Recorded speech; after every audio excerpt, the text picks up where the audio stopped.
ওই তারিখ থেকে এটি গণনা শুরু হয়। আগে তো চন্দ্র মাসের হিসাবে ট্যাক্স আদায় করা হতো, কিন্তু তাতে সমস্যা হতো, যার কারণে যেহেতু চন্দ্র মাসে সারা বছর মানে মানে আবর্তন করে 33 বছর সারা বছর ঘূর্ণায়মান হয়, যার কারণে ফসলের সাথে এটা মিলে না।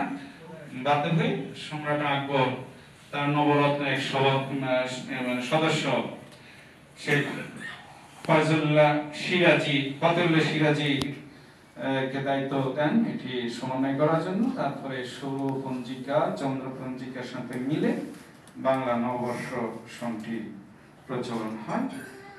আর আমাদের দেশে এটি আনুষ্ঠানিকভাবে মূলত প্রথম হয়েছিল বিশ্বযুদ্ধের সময় 1917 সালে। ইংরেজদেরকে খুশি করার জন্য, তাদের শুভকামনা জানানোর জন্য।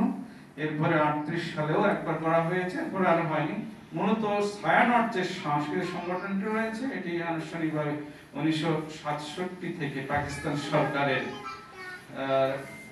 অশুভ শক্তির বিরুদ্ধে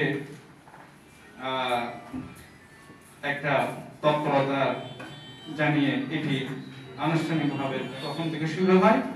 আর 85 বা 86 সাল থেকে মূলত মঙ্গল শোভাযাত্রাটি চালু হয়।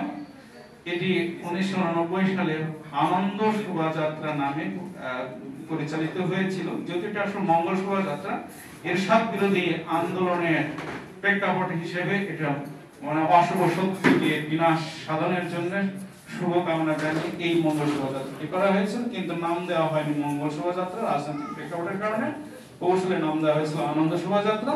পরে এটি এরশাদের পতনের পরে এটি মঙ্গল শোভাযাত্রায় পরিণত হয় 91, 92 এবং 93 সালে ঘটা করে 1400 সাল থেকে 1916 সালে এটি আমরা ইউনেস্কোর একটি ঐতিহ্য হিসেবে স্বীকৃতি পেয়েছি।